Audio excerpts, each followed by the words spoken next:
Número 34. En el corazón del Valle Sagrado de Cusco, la vida de un hombre valía menos que el animal que araba la tierra. El clan de los Quispe no buscó a las autoridades cuando su buey desapareció. Buscaron venganza en el filo de sus herramientas.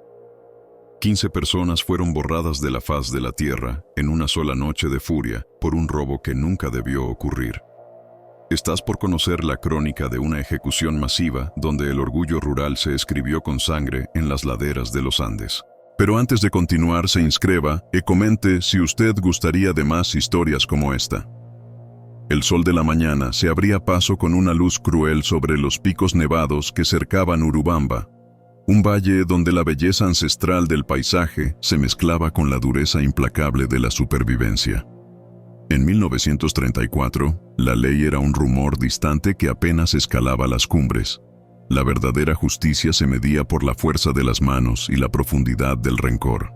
Para el clan Quispe, dueños de una parcela modesta pero vital en la ladera oriental, la vida giraba en torno a la cosecha que alimentaba a 3 generaciones, y el centro de ese universo de tierra era un buey grande y fuerte llamado Pachacútec.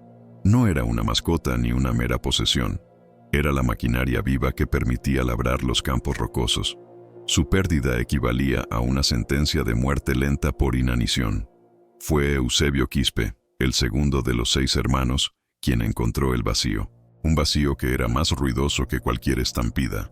Al amanecer, cuando el rocío helado aún cubría el adobe de la casa familiar, se dirigió al corral donde Pachacútec dormía habitualmente.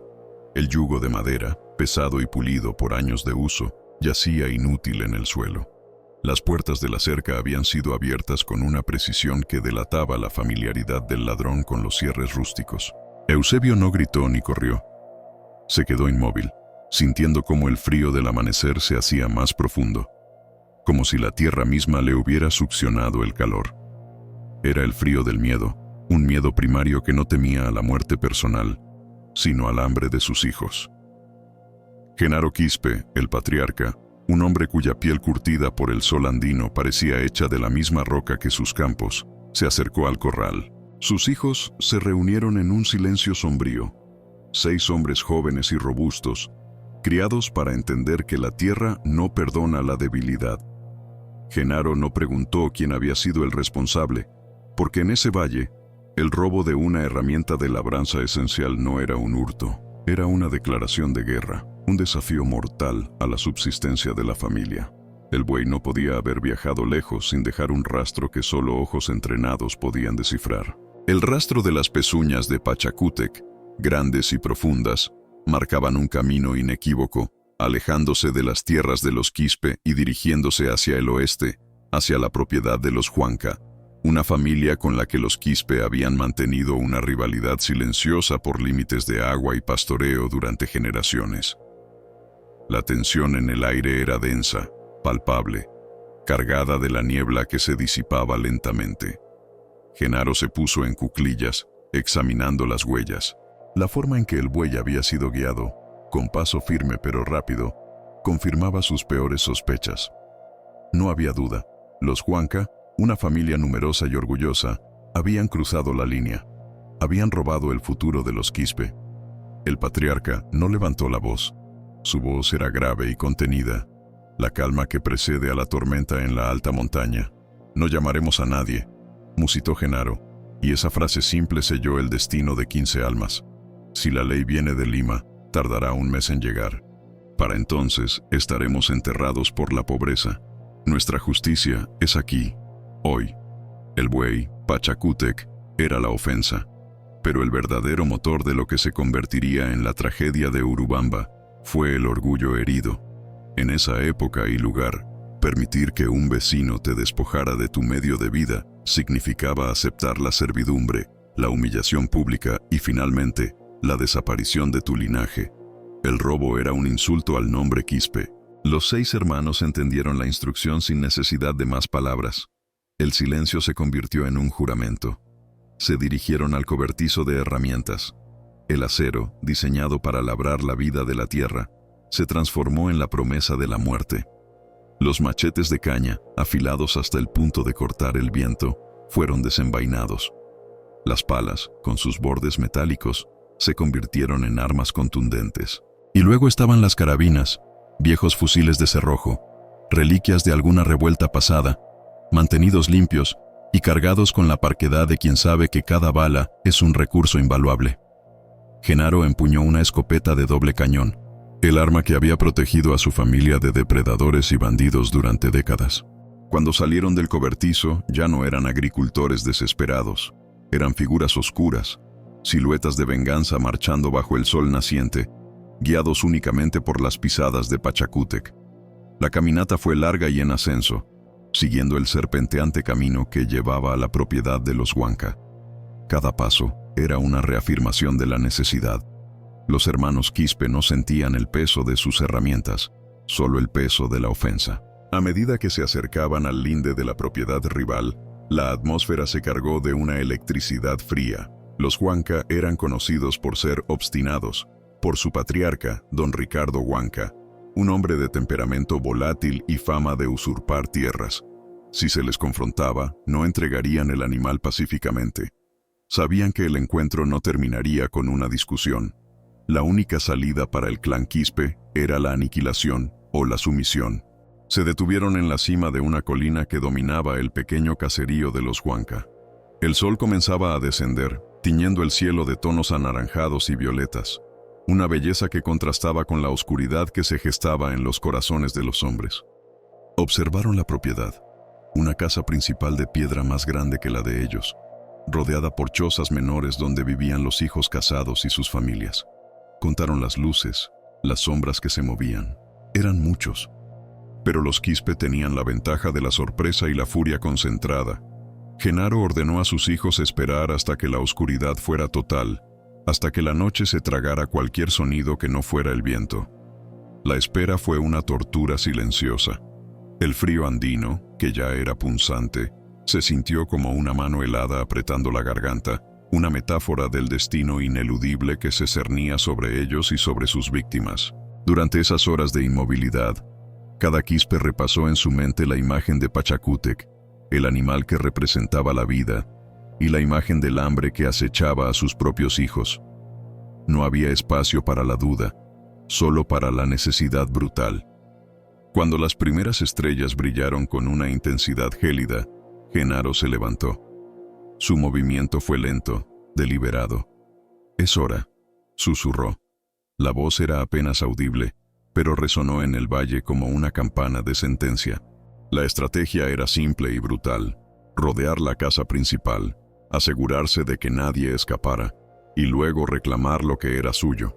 Si encontraban resistencia, la respuesta sería final. Los 6 hermanos se deslizaron por la ladera, moviéndose con la habilidad silenciosa de cazadores, con sus herramientas de labranza convertidas en instrumentos de el acerto de cuentas.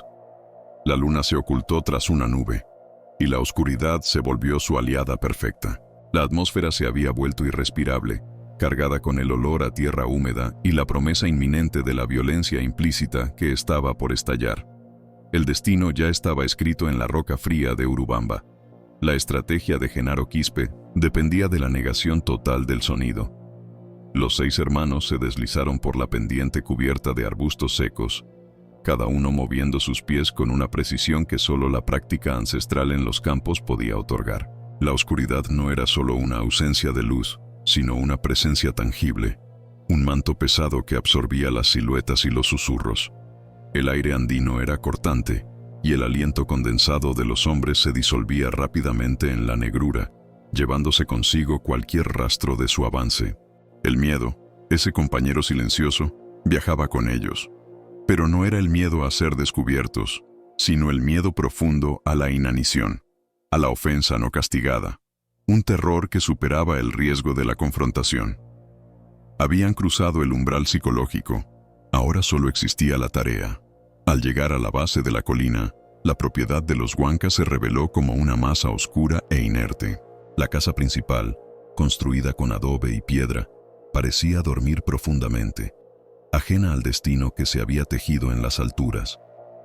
El único indicio de vida era el olor a humo de leña rezagado y el débil balido ocasional de algún animal en el corral. Genaro, apoyado en la cerca de piedra, usó gestos manuales precisos para distribuir a sus hermanos. Él y el mayor, Fausto, tomarían la puerta principal. Los gemelos, Pedro y Javier, rodearían por la parte trasera, asegurando el acceso al corral para la recuperación de Pachacútec y cortando cualquier ruta de escape por la cocina. Los dos menores, Diego y Elías, cubrirían las ventanas de la fachada, fusil en mano, listos para imponer el silencio si la alarma se disparaba. La tensión se hizo tan densa que se podía saborear, un sabor a óxido y tierra mojada. Esperaron un tiempo indeterminado, medido solo por los latidos acelerados de sus propios corazones. La espera era un purgatorio, obligándolos a confrontar la finalidad de sus actos antes de que el primer machete se levantara. Fue Diego, el más joven, quien casi rompe el silencio con un sonido ahogado al tropezar ligeramente con un montículo de tierra cerca de la huerta. El ruido fue mínimo, pero en el silencio absoluto de la noche resonó como un trueno, y ese leve deslizamiento de tierra tuvo una consecuencia inmediata y fatal. Desde la casa principal, una figura se movió. No era don Ricardo, sino Mateo Huanca, uno de sus hijos, quien había salido a revisar el pozo de agua, quizás aquejado por la sed o la inquietud. Mateo no vio a Diego, pero sintió la alteración en la atmósfera, la presencia ajena que había invadido su territorio. Se detuvo, la silueta confundiéndose con la sombra del muro, sus ojos buscando en la oscuridad. El destino no le dio tiempo para gritar. Fausto, con la eficiencia brutal de un cazador emboscando a su presa, emergió de la sombra del granero. No hubo palabras, ni advertencia, solo el sonido sordo y pesado de la pala metálica, diseñada para mover tierra fértil, impactando contra la base del cráneo. Mateo se desplomó sin un gemido, su cuerpo cayendo sobre la tierra húmeda con un golpe seco que fue rápidamente absorbido por el suelo. El primer silencio había sido roto, y un silencio aún más profundo, el de la muerte, lo reemplazó instantáneamente. Genaro no parpadeó. La vida de Mateo Huanca era el precio de su buey, el primer pago en el acerto de cuentas. El incidente reafirmó la seriedad de su juramento. Ahora, la urgencia era total. El incidente de Mateo podía haber sido escuchado dentro de la casa. Genaro hizo un gesto a Fausto, y ambos se movieron hacia la puerta principal de madera pesada, reforzada con herrajes antiguos. No intentarían forzarla. El ruido de la madera astillándose era demasiado riesgo. Genaro levantó la escopeta de doble cañón. El cañón brillaba tenuemente bajo la escasa luz de las estrellas que se filtraba entre las nubes. El disparo inicial no sería de advertencia, sino la llave que abriría el infierno. El estruendo fue ensordecedor, una explosión violenta que desgarró la quietud del valle. La descarga, dirigida justo por encima de la cerradura, pulverizó la madera y el hierro, enviando esquirlas al interior. El eco del disparo rebotó en las montañas circundantes, pero para los habitantes de la casa Huanca, el sonido fue una sentencia inmediata, un despertar brutal a la realidad del ataque. Dentro, el caos estalló. Gritos de terror, el arrastrar de muebles, la confusión de 15 almas atrapadas en un mismo espacio por una fuerza que no entendían.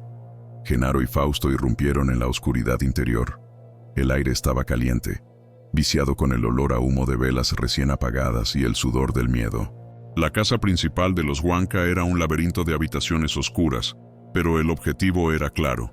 El salón central donde dormía don Ricardo Huanca y su esposa, y donde probablemente se habían refugiado sus hijos y nietos. La linterna de queroseno que Genaro encendió brevemente reveló la escena. Sombras que se movían, figuras agazapadas que intentaban encontrar un arma o una salida. El conflicto se desató en la penumbra. Los Huanca, tomados completamente por sorpresa, no tuvieron tiempo de organizar una defensa coherente. Se encontraron con la furia concentrada de los Quispe. Fausto, empuñando la pala con una eficiencia terrible, no disparó, sino que usó el metal para imponer silencio. Los gritos se convirtieron en gemidos ahogados. La violencia fue rápida, personal y brutalmente silenciosa, limitada por la necesidad de no alertar a los pocos vecinos lejanos que pudieran escuchar. Don Ricardo Huanca, un hombre de 70 años de contextura recia, apareció en el umbral de su dormitorio, empuñando un viejo fusil de caza. Sus ojos, inyectados de sueño y rabia, reconocieron a Genaro. No había necesidad de preguntar el motivo. El buey robado y la ofensa al linaje se manifestaban en el cañón de la escopeta de Genaro. «Quispe, largo de mi tierra, ladrón», gritó don Ricardo, su voz temblando más por la vejez que por el miedo. Genaro, imperturbable, levantó el arma. «Solo venimos a por lo que es nuestro, Ricardo, y a cobrar la ofensa». El viejo Huanca disparó primero, el tiro desviado por la prisa, impactando en la pared de adobe. El polvo y el yeso cayeron en cascada. Genaro respondió con la segunda descarga de su escopeta. El sonido fue definitivo. El cuerpo de don Ricardo se hundió contra el marco de la puerta, el fusil cayendo con un ruido metálico sobre las tablas del suelo. La figura del patriarca Huanca, el hombre que había desafiado el destino de los Quispe, desapareció de la vista, dejando tras de sí un vacío inmediato y palpable. Con la caída del líder, la resistencia dentro de la casa principal se desmoronó. Los gritos de las mujeres y los niños cesaron abruptamente, reemplazados por el sonido hueco de los cuerpos cayendo y el resuello pesado de los hermanos Quispe. La atmósfera en la sala central se volvió irrespirable, cargada de la fría comprensión de lo que se había perdido para siempre. Genaro recorrió la estancia con la linterna. Las sombras se alargaban y bailaban, revelando la inmovilidad de las figuras esparcidas. El acerto de cuentas en la casa principal había terminado. 7 almas silenciadas por la avaricia de un buey y el orgullo de 2 familias. Pero el trabajo no estaba terminado. Los gritos de las mujeres y los niños cesaron abruptamente, reemplazados por el sonido hueco de los cuerpos cayendo y el resuello pesado de los hermanos Quispe. La atmósfera en la sala central se volvió irrespirable, cargada de la fría comprensión de lo que se había perdido para siempre. Genaro recorrió la estancia con la linterna. Las sombras se alargaban y bailaban, revelando la inmovilidad de las figuras esparcidas. El acerto de cuentas en la casa principal había terminado. 7 almas silenciadas por la avaricia de un buey y el orgullo de 2 familias. Genaro se dirigió al patio trasero, donde Pedro y Javier ya habían forzado la cerradura del corral. Allí estaba, bajo la luz gélida de la luna que por fin se asomaba, Pachacútec, el buey, atado a un poste, rumiando tranquilamente, ajeno al cataclismo que había provocado. Su presencia, la prueba irrefutable del robo, sirvió como una justificación terrible para Genaro. No había remordimiento, solo la gélida convicción de haber cumplido con la justicia que el valle sagrado exigía. «Aseguren el animal», ordenó Genaro a los gemelos, su voz ronca. «Elías y Diego, revisen las chozas. Queremos silencio total». El silencio que siguió a la caída de don Ricardo fue más aterrador que el estruendo de la escopeta. Era un silencio denso, permanente, un vacío donde antes había vida, pero las chozas menores, donde vivían los peones y otros parientes de los Huanca que no cabían en la casa principal, aún contenían almas que habían escuchado el disparo y la conmoción. Los Quispe sabían que si dejaban testigos, la venganza sería incompleta y su propio destino estaría sellado por la ley de los hombres o, peor aún, por la ley del clan sobreviviente. La purga debía ser total. Los hermanos se dispersaron nuevamente, convertidos ahora en ejecutores fríos, moviéndose hacia las chozas que se alzaban como pequeñas tumbas de adobe bajo la luna helada.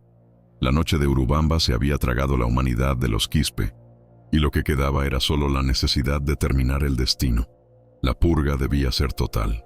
Los hermanos se dispersaron nuevamente, convertidos ahora en ejecutores fríos, moviéndose hacia las chozas que se alzaban como pequeñas tumbas de adobe bajo la luna helada.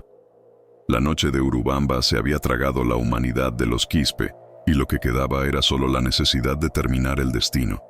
Elías y Diego, los más jóvenes, avanzaron hacia el grupo de 3 pequeñas estructuras anexas que olían a tierra húmeda, humo rancio y miseria. El aire cortante de la madrugada andina se les metía en los pulmones, enfriando la sangre. Ya no sentían el calor de la rabia. Solo una obligación mecánica, una obediencia impuesta por el peso del apellido y la ofensa. Llevaban consigo herramientas de labranza, pesadas y contundentes, preferibles al ruido de la carabina, que ya había cumplido su propósito al silenciar al patriarca. Necesitaban un silencio quirúrgico para las almas restantes. Dentro de la primera choza, la más cercana al corral, Una joven madre, de nombre Clara, y sus 2 hijos pequeños, se mantenían inmóviles bajo un montón de mantas de lana áspera. Habían despertado con el primer estruendo en la casa principal, un sonido que en el silencio del valle se sintió como una grieta abierta en el mundo.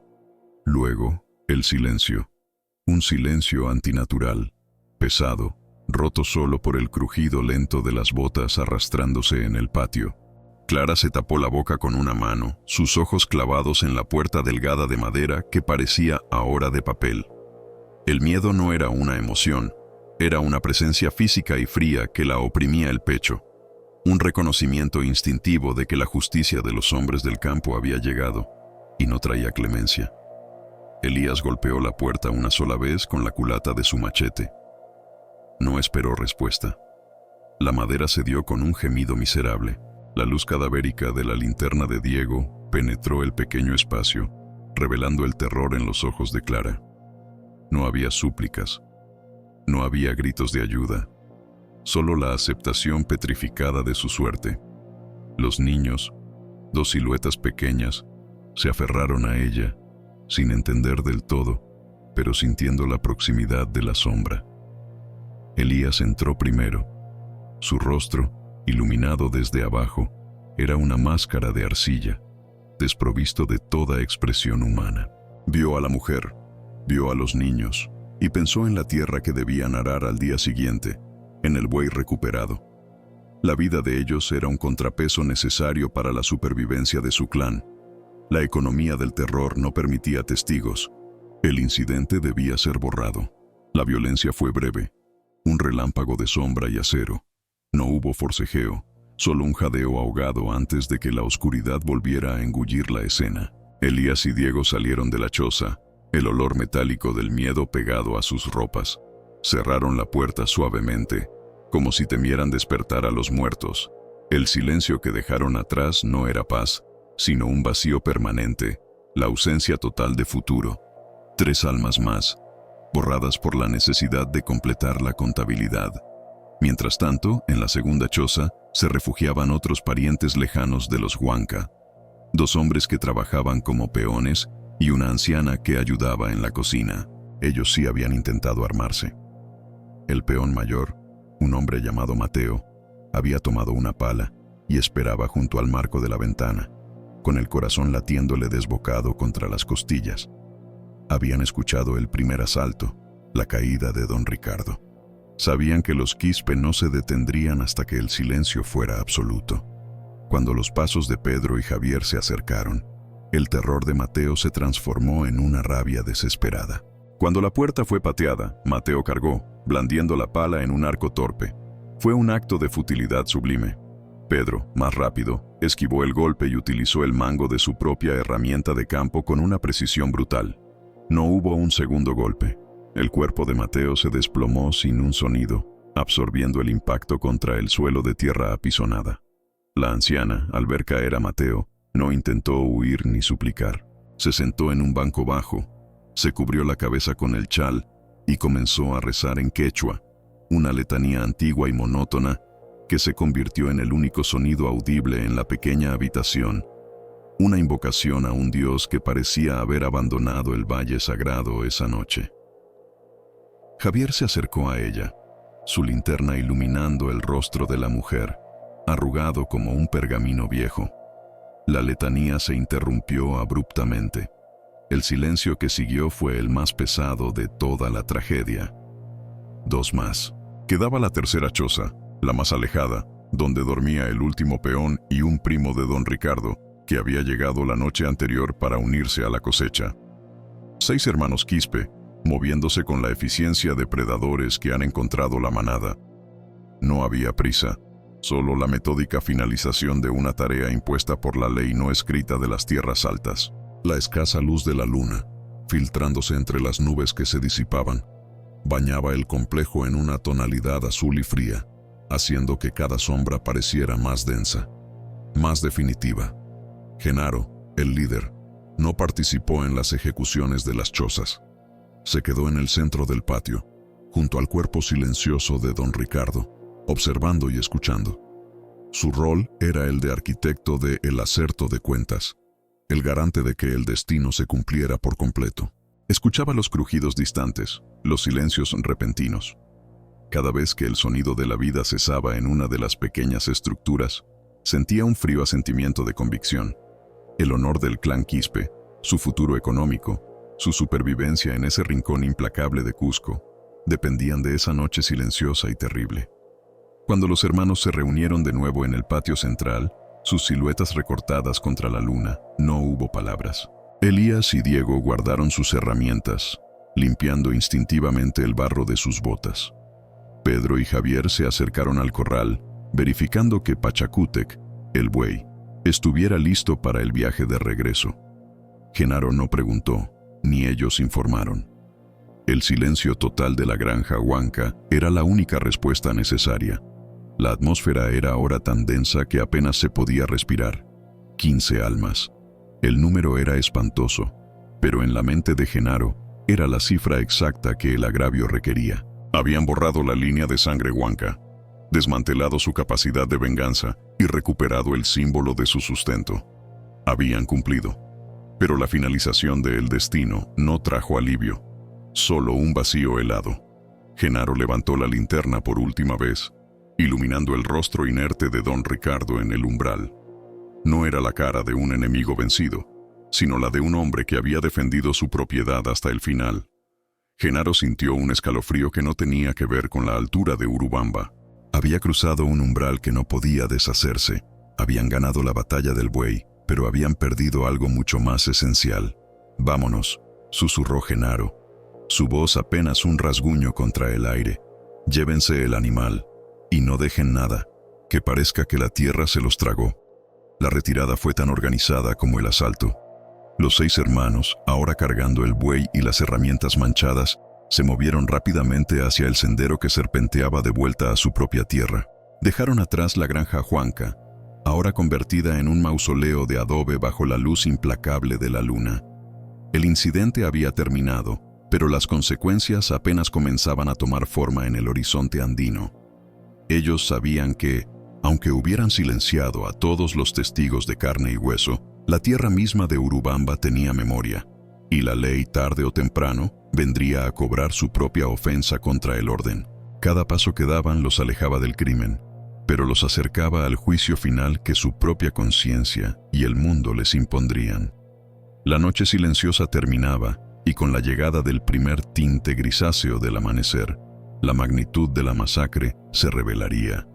El camino de regreso, que bajo la luz de la luna había parecido un sendero de propósito firme, se convirtió en una lenta y tortuosa ascensión, con los primeros tintes grises del amanecer. La altitud mordía más profundamente ahora, no solo en los pulmones, sino en el alma. Los 6 hermanos Quispe se movían como sombras cargadas, arrastrando a Pachacútec, el buey, cuya presencia, aunque vital, servía ahora como un recordatorio constante y mudo del precio pagado por su recuperación. El animal trotaba pesadamente, ignorante del baño de sangre que había provocado, mientras el silencio entre los hombres se hacía más opresivo que cualquier ruido. Ya no era el silencio de la concentración o la eficiencia, sino el vacío que deja un acto de destrucción total.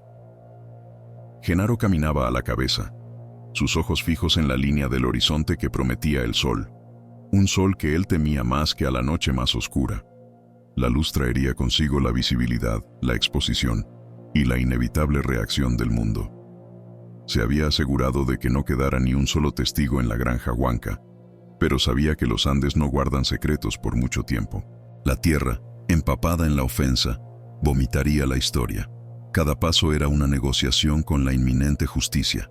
Elías y Diego, que habían manejado las herramientas más rudas, sentían el peso de la tierra húmeda en sus botas, una sensación que trascendía el barro físico. Intentaban no mirarse, concentrándose en el ritmo monótono de los cascos de Pachacútec, un sonido que intentaba anclar su mente a la realidad de la supervivencia, no a la pesadilla que acababan de dejar atrás. Al llegar a su propia tierra, la granja Quispe se veía diferente. Se sentía contaminada. La casa de adobe, usualmente un refugio contra la dureza del Valle Sagrado, parecía observarlos con ojos vacíos.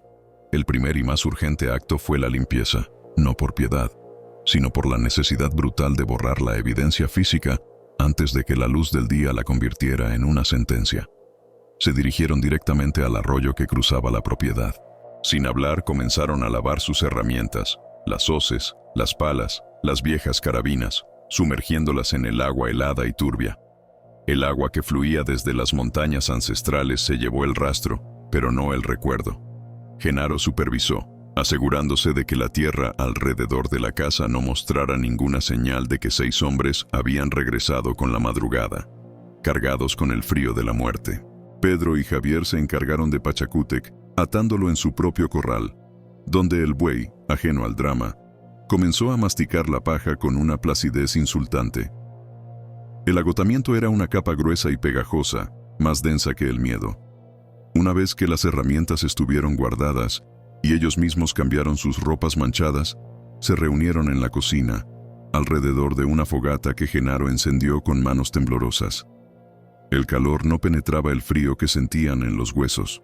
El desayuno, maíz tostado y un poco de chicha, se consumió en un silencio absoluto. Era la primera vez que se detenían a considerar la totalidad del incidente. 15 almas.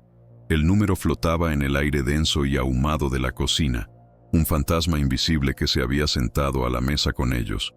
Habían actuado por el honor, por el sustento, por la ley antigua de la reciprocidad violenta, pero ahora la victoria sabía a ceniza y terror. Nadie dice nada. Genaro rompió el silencio, su voz baja y áspera, resonando con una autoridad que se sentía frágil. Nadie ha visto nada. El buey estaba perdido y lo encontramos. Si preguntan, no sabemos nada de los Huanca. Elías asintió, pálido. Diego se limitó a mirar la llama, como si buscara respuestas en el fuego. La paranoia era el nuevo huésped de la casa Quispe. Cada crujido de la madera, cada ladrido lejano de un perro, era interpretado como el sonido de la justicia acercándose. Sabían que el tiempo era su enemigo. Pronto, muy pronto, la ausencia de vida en la granja Huanca sería notada. Mientras los Quispe se hundían en la vigilia del terror, a unos 3 kilómetros de distancia, el sol finalmente se levantó sobre el valle sagrado, revelando la belleza implacable de los picos andinos. Fue don Lucio, un pastor que movía sus llamas temprano hacia los pastos más altos, quien encontró la granja Huanca anormalmente silenciosa. Don Lucio conocía los ritmos de sus vecinos. A esa hora, el humo ya debería estar saliendo de las chimeneas, los perros ladrando, y don Ricardo gritando órdenes a sus peones. Pero solo había un silencio pesado, un silencio que no era el de la paz matutina, sino el de la ausencia total. Don Lucio se acercó con cautela. Vio el portón abierto de manera extraña. Se detuvo en el umbral, su corazón latiendo contra sus costillas como un tambor frenético. El olor a tierra removida y algo más, un metal frío que flotaba en el aire quieto, lo golpeó primero. Luego, vio el cuerpo.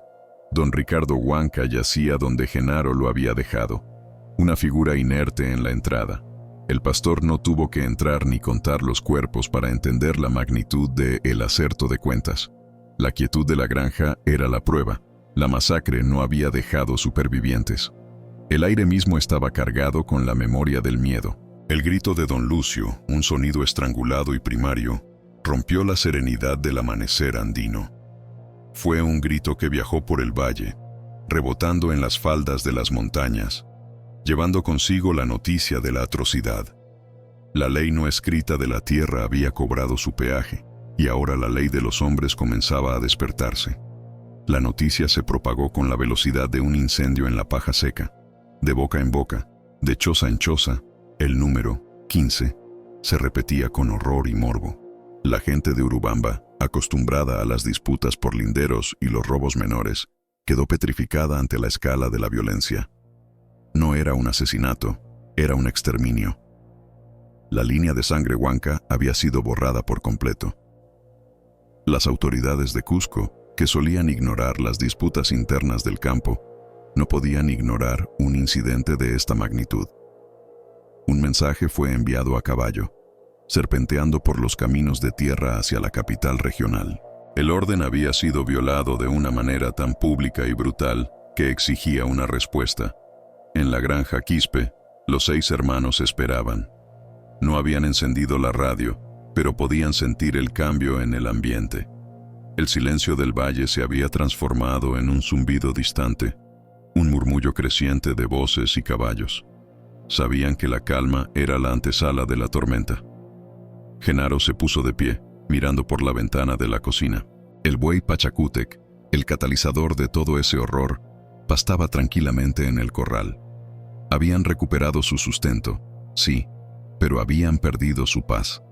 Habían ganado la batalla de la propiedad, pero ahora enfrentaban la guerra de la conciencia y la inevitable llegada de los gendarmes. La espera se convirtió en una tortura psicológica, un lento goteo de dread, donde cada minuto era una eternidad. Habían traído el destino sobre sus enemigos, pero ahora el destino había regresado a casa, listo para reclamar a los suyos. El sol de la mañana, alto y brillante, ya no iluminaba la esperanza, sino la fría y dura realidad de su condena. El mediodía trajo consigo el primer signo concreto de que el mundo exterior se había movilizado. Desde la distancia, un sonido inconfundible y temido, el galope rítmico de varios caballos acercándose por el camino principal. No eran vecinos. Eran hombres con uniformes, la representación visible de la ley que ellos habían despreciado. Genaro cerró los ojos por un instante. Había calculado el riesgo del robo, el riesgo de la venganza, pero la velocidad de la reacción del Estado era algo que no había anticipado completamente. Su plan, perfecto en la oscuridad de la noche, se desmoronaba bajo la luz implacable del día. Los hermanos se miraron. No había arrepentimiento, solo la fría aceptación de que el juego había terminado. Habían defendido el honor del clan Quispe, pero ahora, el clan Quispe pagaría la ofensa al orden establecido con su propia libertad. La sombra de la justicia se alargaba sobre el valle sagrado y venía directamente hacia su puerta. El incidente de Urubamba, la guerra de sangre por un buey robado, estaba a punto de entrar en la fase de la rendición y el juicio. La tensión era un nudo apretado en el pecho de cada uno de ellos, mientras el galope se hacía más fuerte, más inminente, hasta que se detuvo bruscamente frente a la granja. El silencio que siguió fue el preludio del fin. El silencio que siguió al brusco cese del galope se hizo más denso que la niebla que a veces cubría el valle. Era un silencio cargado, no de paz, sino de la implacable certeza del fin. Afuera, el capitán Benavides desmontó con un crujido de cuero y correas. Llevaba el uniforme de la Guardia Civil de la época, polvoriento por el viaje, pero su autoridad era nítida, cortante como una hoja de obsidiana. Detrás de él, 6 gendarmes se desplegaron cubriendo la fachada de adobe de la casa Quispe, sus carabinas en posición de alerta, reflejando el sol del mediodía en sus cañones. Genaro no necesitó que le dijeran nada. El aire le había informado. Se acercó a la puerta, no para abrirla, sino para apoyarse en ella, sintiendo la madera áspera bajo sus dedos. Sus hermanos lo siguieron. Habían pasado de ser la encarnación de la furia a ser 6 estatuas de resignación. La victoria, esa noche, había sido dulce y amarga. Ahora solo quedaba la amargura de la cuenta final. «Genaro Quispe». La voz del capitán, grave y resonante, atravesó la puerta como un mandoble, llevando el peso de la ley. «Sabemos lo que ha pasado en la granja Huanca. Salga ahora con sus hermanos y entréguese. Cualquier resistencia será respondida con la fuerza necesaria». Genaro cerró los ojos y aspiró profundamente. Podía oler el guiso de papas que su madre solía hacer, un recuerdo que el miedo y la adrenalina habían mantenido a raya hasta ese instante. Se giró para mirar a sus hermanos. Sus rostros, marcados por el sol y la fatiga, no mostraban miedo, sino una profunda y pétrea tristeza. Habían actuado por necesidad y por honor. Habían cumplido con la defensa del clan. Ahora, la defensa de sí mismos era inútil. «No vamos a resistir, capitán», dijo Genaro, su voz apenas un susurro que, sin embargo, se proyectó con firmeza. Abrió la puerta lentamente. La luz del día se derramó en el interior oscuro. Genaro salió primero, las manos vacías a los lados, seguido por Lorenzo, Pedro y los demás. Los gendarmes se tensaron, esperando un movimiento brusco, un destello de una herramienta de campo o el fogonazo de una vieja escopeta, pero no hubo tal.